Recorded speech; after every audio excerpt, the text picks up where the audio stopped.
जय हिंद। आप सभी का स्वागत है अपने यूट्यूब चैनल बर्नर में। आज हम करने जा रहे हैं क्लास 9 चैप्टर 1 जो कि नंबर सिस्टम। इसका हम पढ़ेंगे इंट्रोडक्शन ऑफ एक्सरसाइज नंबर 1.5। इसमें हम ये समझेंगे किसी भी रैशनल या इरेशनल नंबर्स को हम किस तरीके से प्लस कर सकते हैं, उनको मल्टीप्लाई कैसे कर सकते हैं, माइनस कैसे कर सकते हैं, और हम उसमें डिवीज़न भी सीखेंगे इसके अंदर। और भी कुछ चीज़ें जैसे कि रैशनलाइजेशन कैसे किया जा सकता है। तो सिंपल एक अर्थमेटिक हमें सीखना है इसके अंदर। एक्सरसाइज नंबर 1.5 के जो क्वेश्चंस आएंगे हम उसके ऊपर फिर हम उसके क्वेश्चंस भी करेंगे, ठीक है। तो उससे पहले हमें इंट्रोडक्शन हमें सीखना पड़ेगा कि इसमें हमें सीखना क्या है, मतलब इसमें हमें पढ़ना क्या है और इसको हम कैसे सॉल्व कर पाएंगे। मैं इसमें आपको एग्जाम्पल भी कराऊंगा इसके। तो आइए फिर अपना वीडियो हम स्टार्ट करते हैं।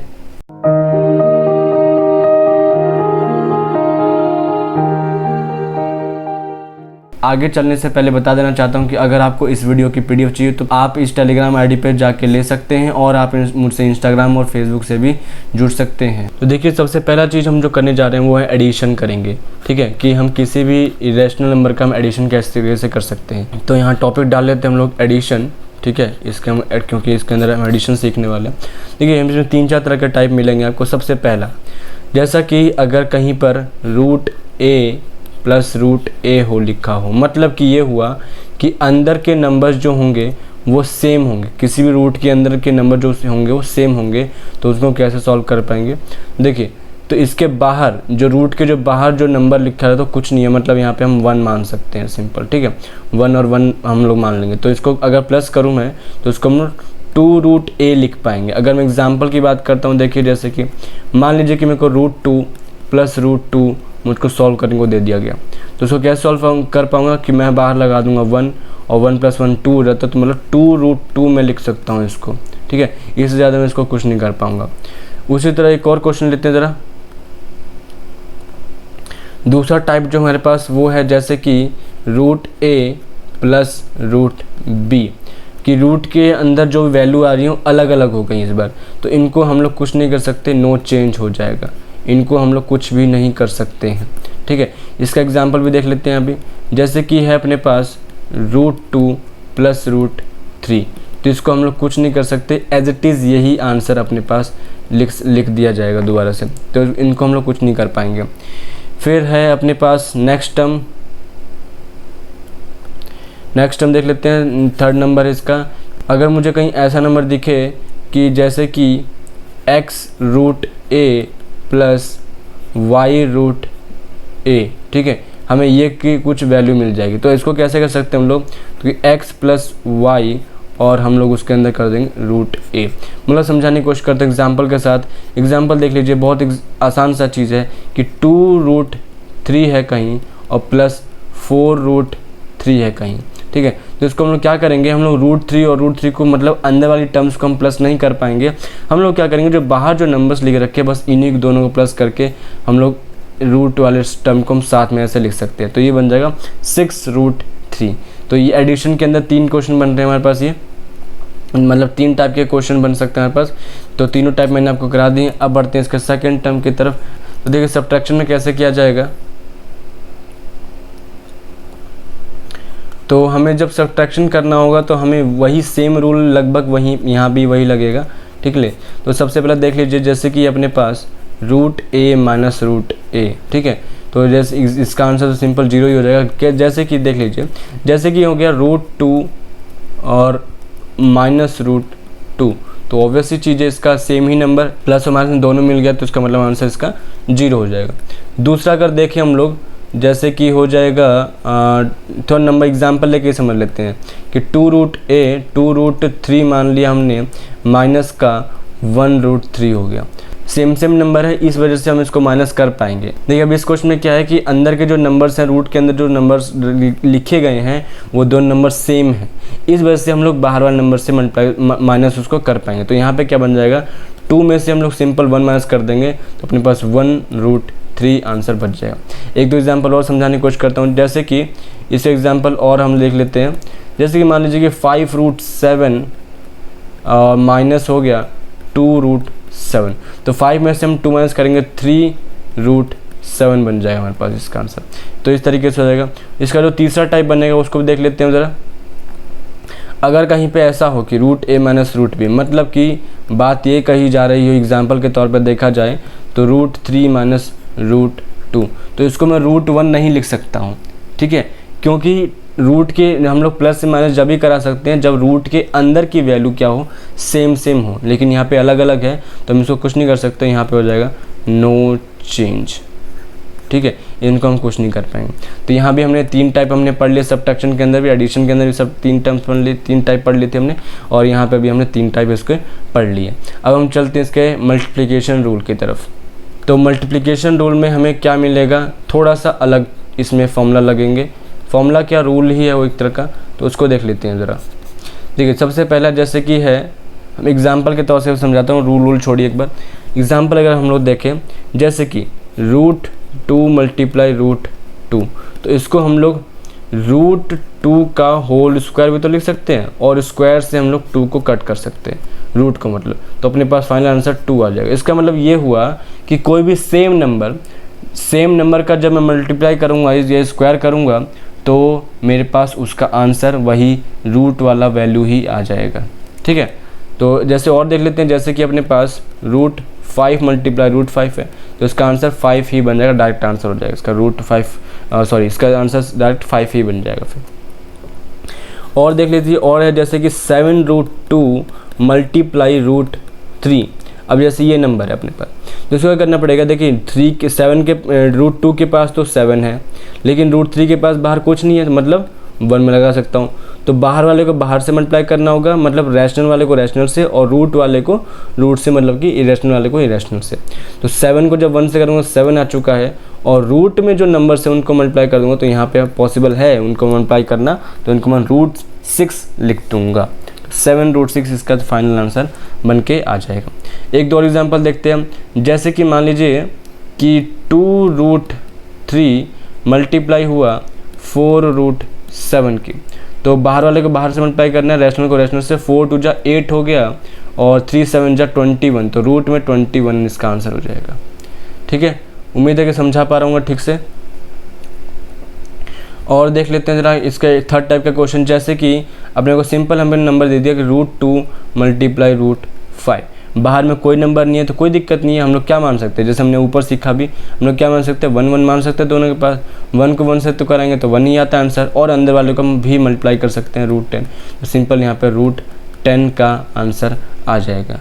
तो इस तरीके से हम कुछ मल्टीप्लिकेशन रूल समझेंगे। अभी हम जब एग्जाम्पल से करेंगे तो अच्छी तरह से मुझे उम्मीद है कि समझ में आ जाएगा, ठीक है। आगे देखते हैं, आगे रूल है हमारे पास डिवीज़न वाला रूल। तो इसमें देख लेते हैं डिवीज़न रूल में क्या चीज़ है, जैसे कि देख लीजिए, मान लीजिए कि मेरे पास √15 डिवाइड बाय √3 दे दिया जाता है, तो इसको कैसे करेंगे, मैं √15 को ब्रेक कर दूंगा, एलसीएम कर दूंगा, √15 को मैं 3 मल्टीप्लाई 5 लिख सकता हूँ, ऐसे √5 अपॉन √3 लिख दिया मैंने, इसे लिख सकते हैं। अब जो ऊपर जो नंबर लिख रखा है हमने, उसको मैं भी अलग अलग भी लिख सकता हूँ, ऐसे बिल्कुल अलग अलग ऐसे भी लिख सकता हूँ। तो √3 से देखिए √3 कट, अपने पास फाइनल आंसर आ जाएगा √5। तो डिवीज़न वाले में हमें चेक करना पड़ेगा कि वो नंबर किसी और का नंबर फैक्टर है या नहीं है, तो हम लोग उसको तो ब्रेक कर देंगे with the help of LCM, और फिर जो फाइनल आंसर बनेगा वही हमारे पास आंसर आ जाएगा। एक टाइप का और क्वेश्चन देख लीजिए, जैसे कि अपने पास 14√15 डिवाइड बाई मान लीजिए कि 2√3, ये अपने पास नंबर है, तो देखिए कैसे करेंगे। 14 डिवाइड में दे रखा है तो 14√15 अपॉन 2√3, तो हम ऑब्वियस सी बात है लिख सकते हैं। 14 को हम लोग क्या लिख सकते हैं, 2 मल्टीप्लाई 7 लिख सकते हैं, और √15 को हम लोग क्या लिख सकते हैं, √5 मल्टीप्लाई √3 भी लिख सकते हैं। यहाँ पे मैं एक स्टेप स्किप कर रहा हूँ, क्योंकि 5 और 3 को मैं रूट में दोनों के एक साथ जैसे ऊपर लिखा था वैसे लिख सकते हैं, और फिर मैंने उनको ब्रेक अलग अलग करके लिख दिया यहाँ पे। फिर हम लोग क्या लिख सकते हैं, 2 मल्टीप्लाई √3 भी लिख सकते हैं। देखिए 2 से 2 कट हो गया, √3 से √3 कट हो गया, तो अपने पास फाइनल आंसर बच गया 7√5। ठीक है, इस तरीके से ये क्वेश्चन हो जाएगा। इस एग्जाम्पल भी समझेंगे अभी। अब हम दूसरा टॉपिक समझते हैं, जो कि है रैशनलाइजेशन। इस चैप्टर का बहुत इंपॉर्टेंट टॉपिक है रैशनलाइजेशन। देखते हैं इसको कैसे करना है।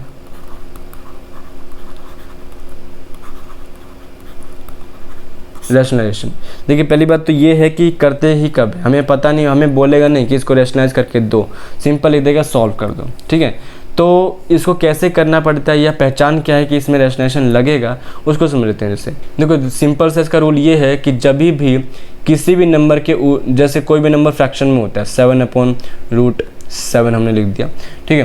तो ये नंबर कोई फ्रैक्शन में है, अगर ये नंबर फ्रैक्शन में हो और डिनोमिनेटर में मतलब नीचे वाले टर्म्स में अपने पास रूट रखा हुआ है, इसमें रूट कोई नंबर है, तो इसका मतलब इसको मुझे रैशनलाइजेशन करना पड़ेगा, इसको मुझे रैशनलाइजेशन करना पड़ेगा, ठीक है।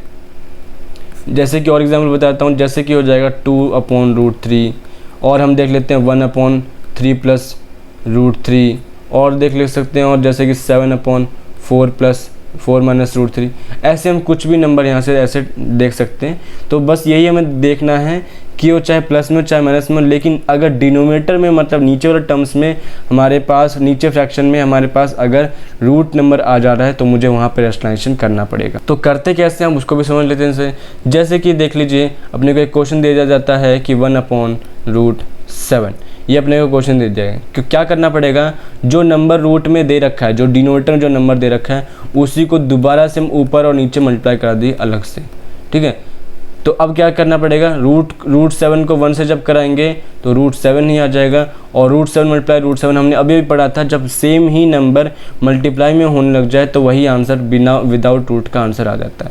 तो ये इसके पास फाइनल आंसर आ जाएगा, सबसे पहला क्वेश्चन, ठीक है। और देख लेते हैं, जैसे कि अपने पास है 1/7 + 4√3, ये अपने पास कोई नंबर आ गया अपने पास, ठीक है। इसको कैसे करना है, मल्टीप्लाई लगाएंगे 7 अपोजिट साइन के साथ, जो भी डिनोमिनेटर साइन है उसको हटा करके अपोजिट साइन, उसका अपोजिट साइन लग जाएगा, प्लस है तो माइनस, माइनस है तो प्लस, तो ये हो जाएगा 4√3 अपॉन, और ये बन जाएगा 7 - 4√3। एक ही नंबर को ऊपर भी और नीचे भी हम लोग लिख सकते हैं ऐसे। अब हमें क्या करना है कि मल्टीप्लाई कर दीजिए, ऊपर वाले तो ऊपर से करेंगे तो 7 - 4√3 हो जाएगा। नीचे वाले को जब सॉल्व करूँगा मैं तो देखिए ये बन रहा है a + b, ठीक है, और ये बन रहा है a - b। जब दोनों मल्टीप्लाई में हो तो अपने पास जो फॉर्मूला बनता है वो a² - b² का फॉर्मूला बनता है। तो इस हिसाब से मैं कह सकता हूँ यहाँ पे तो 7 का स्क्वायर - 4√3 का स्क्वायर, तो ऊपर से तो आ जाएगा 7 - 4√3 अपॉन 7 का स्क्वायर 49 - 4 × √3 हो जाएगा अपने पास 48, तो अपने पास फाइनल आंसर हो जाएगा 7 - 4√3। तो ये अपने पास इसका रैशनलाइजेशन का तरीका होता है। इस तरीके के क्वेश्चन अपने पास आएंगे। अब बढ़ते हैं ज़रा इसके एग्जाम्पल्स क्वेश्चन की तरफ। तो देखिए अपने पास एग्जाम्पल नंबर 13 है, उम्मीद करता हूँ इसमें समझ में आ जाना चाहिए आपको। देख करना क्या है क्वेश्चन के, ऐड दिस एंड दिस, तो दोनों को बस हमें ऐड करना है। तो कैसे करेंगे, तो क्वेश्चन पे उतार दिया 2√2 + 5√3, ये हमने पहला टर्म उतार लिया, ऐड करने को बोला था प्लस, फिर आ जाएगा अपने पास √2 - 3√3। ये अपने पास क्वेश्चन बन चुका है। करते कैसे, अब ब्रैकेट को ओपन कर लीजिए। ब्रैकेट जब ओपन करेंगे हम लोग तो अपने पास आ जाएगा 2√2 + 5√3 + √2 माइनस का 3√3। अब हमें क्या करना है, हमने देखा था कि जब भी हमें यहाँ पे एक्चुअली प्लस माइनस कराना है, तो हमने ये चीज़ देखा था कि जब भी रूट के अंदर सेम वैल्यू रहेगी तो हम उसको प्लस या माइनस करवा सकते हैं, लेकिन अगर रूट के अंदर डिफरेंट वैल्यू रहेगी तो उनको ना हम प्लस करा सकते हैं ना ही हम उसको माइनस करा सकते हैं। इस क्वेश्चन के हिसाब से देखिए √2 एक ये रहा और एक √2 ये रहा, तो इन दोनों में एक साथ कर दूँगा, और √3 ये रहा और दूसरा √3 ये रहा, इन दोनों को मैं एक साथ करूँगा। तो देखिए 2√2 और यहाँ पर √2 है तो सिंपल मैं 1 लिख सकता हूँ इसको, दोनों आगे प्लस का साइन है, 2√2 + 2√2 + 1√2, एक तरह से तो ये बन गया। और √3 को पकड़ें अगर हम लोग तो 5√3 माइनस का 3√3, सॉल्व कर देते हैं, 2 + 1 हो गया 3√2 प्लस ये बन जाएगा 5 में 3 गया तो 2√3। इससे आगे हम लोग इसको सॉल्व नहीं कर पाएंगे क्योंकि रूट के अंदर अलग अलग वैल्यू हमें दे रखी हैं। बढ़ते हम इसके अलग एग्जाम्पल नंबर 14 की तरफ। देखिए क्वेश्चन में एग्जाम्पल नंबर 14 हमें दे रखा है कि मल्टीप्लाई 6√5 / 2√5। तो इसको कैसे करना है उसको देख लीजिए। तो 6√5 को मल्टीप्लाई करने को बोला गया है 2√5 का। अभी हमने फैक्ट इसके रूल पढ़े थे, जब भी मल्टीप्लाई करना हो तो बाहर वाले को बाहर से मल्टीप्लाई कराना है और अंदर वाले को अंदर से करना है। तो जब हम इसको करेंगे तो 6 × 2 12 आंसर तो इसका ही आ जाएगा, और रूट 5 को जब रूट 5 से करेंगे तो इनटू में 5 लिखेंगे, उसके साथ में 5 नहीं, इनटू में 5, मल्टीप्लाई में 5 जाएगा, 12 5 जा होता है 60। तो इस तरीके से मल्टीप्लाई करना पड़ेगा। कुछ रूल्स हैं, बस उन्हीं को समझ लीजिए और हर एक क्वेश्चन सॉल्व होना स्टार्ट हो जाएगा। रूल्स समझना, हमें कंसेप्ट को समझना बहुत ज़्यादा ज़रूरी है। बढ़ते हैं इससे एग्जाम्पल नंबर 15 की तरफ। देखिए इस क्वेश्चन को कैसे करना है कि डिवाइड 8 रूट 15 बाई 2 रूट 3। इस क्वेश्चन को अगर मुझे करना होगा तो हमने जैसा रूल पढ़ा है बचपन में वही करना है। 8 रूट 15 हमने कर लिया अपॉन 2 रूट 13, ये तो था बच्चे का कंसेप्ट। अब हमें क्या करना है, ओपन करना है, ब्रेक करवा देना है। तो मैं रूट 15 को अगर ब्रेक करूँगा तो अपने पास आ जाएगा 8 मल्टीप्लाई रूट 3 मल्टीप्लाई रूट 5। ऊपर से तो मुझे मिल गया और नीचे से मिल गया 2 मल्टीप्लाई रूट 3।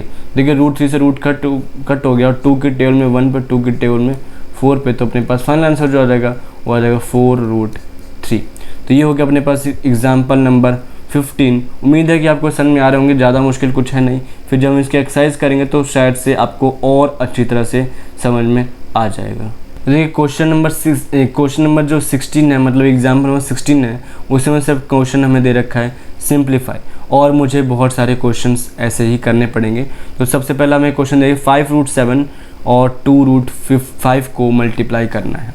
तो यहाँ पे हमने जैसे पहले हम पढ़ते थे कि अंदर वाले नंबर से बाहर वाले नंबर को, हर एक नंबर को मल्टीप्लाई करना है। इसका मतलब ये हुआ कि अगर मैं 5 को लूँ पहले, तो अगर मैं 5 को लूँ तो 5 को मुझे 2 से मल्टीप्लाई करना पड़ेगा, 5 को ही मुझे रूट 5 से मल्टीप्लाई करना पड़ेगा। फिर मैं रूट 7 को पकड़ूंगा, रूट 7 को 2 से भी और रूट 7 को ही रूट 5 से भी। तो देख ले सबसे पहला हम करने जा रहे हैं, अभी इसको मैं एक बार कट करता हूँ। सबसे पहले हम जो सॉल्व करेंगे वो है 5 को जब मैं 2 से कराऊंगा, तो क्योंकि दोनों ही रैशनल नंबर हैं तो 5 2 जा 10 हो जाएगा, सिंपल सा।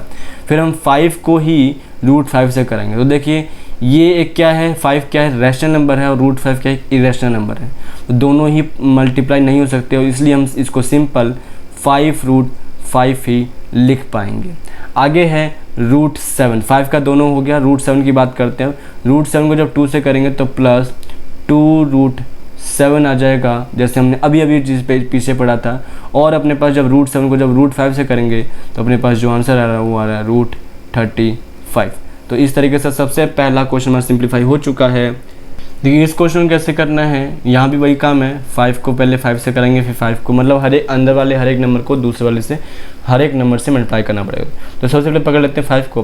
5 को जब मैं 5 से करूँगा तो 5 5 25 हो जाता है, अपने पास आंसर हम सब जानते हैं। 5 को जब हम रूट 3 से करेंगे तो रूट 5 से करेंगे तो अपने पास आंसर आ जाएगा 5 रूट 5। तो 5 रूट 5 आंसर आ जाएगा। लेकिन साइन किसका आएगा, साइन देख लेते हैं। इसके आगे 5 के आगे तो प्लस का साइन है और रूट 5 के आगे माइनस का साइन है, तो प्लस माइनस माइनस हो जाएगा, इस वजह से यहाँ पे माइनस का साइन आ जाएगा। तो 5 से हमने दोनों कर लिए। अब हम करना है रूट 5 से। रूट 5 को जब 5 से करेंगे तो प्लस 5 रूट 5 ही आ जाएगा। और जब हम रूट 5 को रूट 5 से करेंगे तो अपने पास आंसर आ जाएगा माइनस रूट 5 इंटू रूट 5। मैंने देखा था अभी कि वो बराबर होते हैं और बिल्कुल सही आती है उनकी आंसर। तो अपने पास रूट 5 को मल्टीप्लाई रूट 5 करेंगे तो 5 आंसर बन जाएगा। अब देख लीजिए अब क्या कर सकते हैं, रूट 5 को प्लस माइनस में, रूट 5 प्लस में, दोनों को माइनस कर देंगे सॉल्व करके, और अपने पास जो फाइनल आंसर जो आ जाएगा वो आ जाएगा 20। ठीक है। देखिए इस क्वेश्चन में हमें दे रखा है कि रूट 3 प्लस रूट 7 का होल स्क्वायर। ठीक है। तो यहाँ पे मुझे समझ में आ रहा है ये चीज़ कि मुझे इसके अंदर एक फॉर्मूला लगेगा जो कि है a प्लस बी का होल स्क्वायर का फॉर्मूला लगेगा। तो यहाँ से फॉर्मूला कैसे लगेगा कि a square plus B square plus 2ab, मुझे ये फॉर्मूले का यूज़ करना है। अगर मैं इस फॉर्मूले से देखूँ तो मेरे पास आ रहा है रूट 3 का होल स्क्वायर प्लस रूट 7 का स्क्वायर प्लस 2 मल्टीप्लाई a की वैल्यू रूट 3 और b की वैल्यू रूट 7 हो जाएगी। तो अपने पास आंसर आ जाएगा 3 प्लस 7 प्लस 2 रूट 21। तो अब अपना आंसर प्लस 10 प्लस 2 रूट 21। तो इस तरीके से हमारा थर्ड क्वेश्चन पूरा हो जाएगा। ठीक है। हमने जो जो रूल्स अभी अभी पीछे पढ़े हैं वही सारे रूल्स इसके अंदर हमें दोबारा से यूज़ करने पड़ेंगे, प्रैक्टिकली यूज़ करने पड़ेंगे। बढ़ते हैं इसके फोर्थ क्वेश्चन की तरफ। देखिए fourth question root 11 minus root 7 और रूट 11 प्लस रूट 7। यहाँ पे फॉर्मूला जो यूज़ हो रहा है वो हो रहा है a माइनस बी और a प्लस बी। इनका जो फॉर्मूला बन जाएगा वो बन जाता है a square minus B square. तो अगर फॉर्मूले को हम चेक करें तो अपने पास जो आंसर आ रहा है फाइनल वो √11 का स्क्वायर माइनस √7 का स्क्वायर आ जाएगा। तो √11 का स्क्वायर तो 11 हो जाएगा, माइनस √7 का स्क्वायर 7, तो फाइनल आंसर अपने पास आ जाएगा क्या 4 हमारे पास इस क्वेश्चन का फाइनल आंसर बन जाएगा। तो हमें बस फॉर्मूला यूज़ करने हैं और जो हमने अभी हमने जो टैक्टिक्स सीखी थी, स्टेप जो सीखे थे, लॉ जो सीखे थे, वही हमें इसके अंदर यूज़ करने पड़ेंगे और हमारा क्वेश्चन सॉल्व होना स्टार्ट हो जाएगा। बढ़ते हम इसके साथ अगले क्वेश्चन की तरफ, एग्जाम्पल नंबर 17। देखिए एग्जाम्पल नंबर 17 हमें कि रैशनलाइज द डिनोमिनेटर 1/√2 कि 1/√2 को बस मुझे रैशनलाइज करना है। तो ऐसा भी ना भी लिखा हो रैशनलाइज का तो सिंपल हमें समझ में आ रहा है, क्योंकि हमने अभी सीखा कि डिनोमिनेटर में कभी भी रूट की वैल्यू नहीं होनी चाहिए और वो यहाँ पे अवेलेबल है। इसका मतलब मुझे यहाँ पर रैशनलाइज करने की ज़रूरत थी। तो इसको हम करेंगे कैसे, जो अपने पास क्वेश्चन है 1/√2, इसको ही मैं बार बार ऊपर और नीचे लिख दूंगा, ऐसे एक बार में ऊपर और नीचे लिख दूंगा। तो 1 इंटू √2 तो अपने पास √2 आ जाएगा और √2 इंटू √2 क्या हो जाएगा 2 आंसर हो जाएगा। देखिए रैशनलाइजेशन से हमारा फ़ायदा क्या हुआ कि रूट की वैल्यू ऊपर चलेगी, मुझे उससे कोई दिक्कत नहीं है, लेकिन नीचे नहीं रहना चाहिए था और वहाँ से रैशनलाइजेशन करने के बाद वो चीज़ हट चुकी है। बढ़ते हम इसके नेक्स्ट एग्जाम्पल जो कि एग्जाम्पल नंबर 18। एग्जाम्पल नंबर 18 में हमें दे रखा है कि रैशनलाइज द डिनोमिनेटर 1/2 + √3। तो इसको देखिए इसको कैसे करना है, क्वेश्चन वही रैशनलाइज करना है। तो हम लोग ऐसे पहले तो क्वेश्चन उतार लेते हैं, फिर हमने सीखा था कि नीचे वाले टर्म को ही हमें मल्टीप्लाई कराना ऊपर नीचे 2 बार, लेकिन यहाँ पे एक साइन को हमें अपोजिट कराने की ज़रूरत पड़ेगी। तो यहाँ पे साइन जो हो जाएगा 2 - √3 हो जाएगा और नीचे भी अपने पास 2 - √3 हो जाएगा। तो अपने पास जो फाइनल ऊपर का तो हम लोग एज इट इज़ लिख सकते हैं और नीचे देखिए हमने अभी पीछे पढ़ा था कि a + b और a - b का जो फॉर्मूला होता है वो फॉर्मूला होता है a² - b², मतलब कि a² मतलब 2 का स्क्वायर माइनस √3 का स्क्वायर। ठीक है, तो अपने पास जो आंसर हो जाएगा 2 - √3 अपॉन 4 - 3, मतलब कि जो वैल्यू आ रही है प्रॉपर वो आ रही है 2 - √3 अपॉन 1। ठीक है, तो ये हो गया एग्जाम्पल नंबर 18। उम्मीद है कि आपको समझ में आ रहा है, इसमें कुछ मुश्किल इसमें चीज़ है नहीं, लॉ सीख लीजिए और ये हमें टैक्टिक्स सीखनी इस रैशनलाइजेशन क्वेश्चन के। अब बढ़ते हैं इसके हम क्वेश्चन नंबर 19 की तरफ। एग्जाम्पल नंबर जो 19 हमें जो दे रखा है वो रैशनलाइज द डिनोमिनेटर 5/√3 - √5 हमें दे रखा है। तो इसको क्वेश्चन करना कैसे है कि क्वेश्चन उतार लेते हैं पहले, √5/√3 - √5। हमने जो सीखा अभी वही करना है, साइन को अपोजिट करा करके डिनोमिनेटर को हमें दोबारा से वही लिख देना है पूरा। ठीक है, तो ये अपने पास आ चुका है पूरा। अब हमें क्या करना है कि 5 को √3 से कराएं तो अपने पास फाइनल आंसर 5√3 हो जाएगा। फिर 5 को √5 से करेंगे तो 5√5 ही आ जाएगा। नीचे जो है वो दोबारा से a - b और a + b का ही फॉर्मूला बनेगा। देखिए यहाँ पर रैशनलाइजेशन में नीचे जो डिनोमिनेटर में वो हमेशा ही a² - b² का फॉर्मूला ही बनेगा। तो यहाँ पर √3 का हम पहले स्क्वायर करेंगे, तो क्योंकि ये a की वैल्यू दे रहा है तो a² - b²। ठीक है, तो अपने पास फाइनल आंसर आ गया क्या 5√3 + 5√5 अपॉन लिखेंगे और √3 का स्क्वायर 3 हो जाएगा माइनस √5 का स्क्वायर 5 हो जाएगा। तो अपने पास जो फाइनल आंसर हो जाएगा 5√3 + 5√5 अपॉन -2। तो ये अपने पास क्वेश्चन नंबर 19 इसी तरीके से सॉल्व करना था। फॉर्मूला याद करिए, क्वेश्चन सॉल्व। बढ़ते हैं इसके क्वेश्चन नंबर 20 की तरफ, जो कि एग्जाम्पल में इसका 20 है। तो एग्जाम्पल नंबर 20 में देखा रैशनलाइज द डिनोमिनेटर ऑफ 1/7 + 3√2। इसको कैसे करना है, थोड़ा सा अलग तरीका होगा, और तरीका तो वही है, मतलब प्रोसेस करने का थोड़ा सा अलग हो जाएगा। तो 7 + 3√2 हमें दे रखा है क्वेश्चन, हमने और सीखा तरीका वही करना है। 7 - 3√2 अपॉन 7 - 3√2 आ जाएगा। ऊपर का तो कुछ है नहीं नंबर, तो ऊपर तो मैं एज इट इज़ उतार देंगे 7 - 3√2 अपॉन नीचे वही फॉर्मूला लगे a + b - b, मतलब कि मैं यहाँ पर a का स्क्वायर मतलब कि 7 का स्क्वायर माइनस b का स्क्वायर मतलब कि 3√2 का हम स्क्वायर कर सकेंगे। तो ऊपर तो आ गया 7 - 3√2 अपॉन 7 का स्क्वायर था 49 माइनस 3 का स्क्वायर 9 × 2, 9 × 2 18 हो चुका है। ठीक है, तो अपने पास जो फाइनल आंसर हो जाएगा 7 - 3√2 अपॉन 31 आंसर आ जाएगा। तो ये हो गया अपने पास एग्जाम्पल 20 भी। इसके बाद जो क्वेश्चन है वो एक्सरसाइज 1.5 के ही क्वेश्चन हैं जो कि बुक के क्वेश्चन हैं, ठीक है। हम लोग इसको भी देखेंगे लेकिन वो आएगी इसके नेक्स्ट वीडियो के अंदर। तो ये हो गया हमारे पास एक्सरसाइज नंबर 1.5 का थोड़ा सा इंट्रोडक्शन मैंने जो समझाने की कोशिश की गई यहाँ पर, ठीक है। फिर हमारे पास जो क्वेश्चन बनेंगे इनके उनको हम सॉल्व करते रहेंगे। तो लास्ट में जाने से पहले दोबारा बता देता हूँ कि अगर आपको इस वीडियो की PDF चाहिए तो आप टेलीग्राम आईडी पर जाके ले सकते हैं और मुझसे आप इंस्टाग्राम और फेसबुक से भी जुड़ सकते हैं। अगर आपको वीडियो अच्छी लगी हो तो प्लीज़ लाइक कर दीजिएगा, कमेंट करके बताइए कैसा लगा है, और आप इस चैनल पर नए हो तो सब्सक्राइब भी कर दीजिएगा, दोस्तों का शेयर भी करिए। अगर आपको कंटेंट अच्छा लग रहा है, मेरा पढ़ाना आपको समझ में आ रहा है तो प्लीज़ लाइक ज़रूर करिएगा। घर में रहिए, सुरक्षित रहिए। तो आज के लिए इतना ही, धन्यवाद।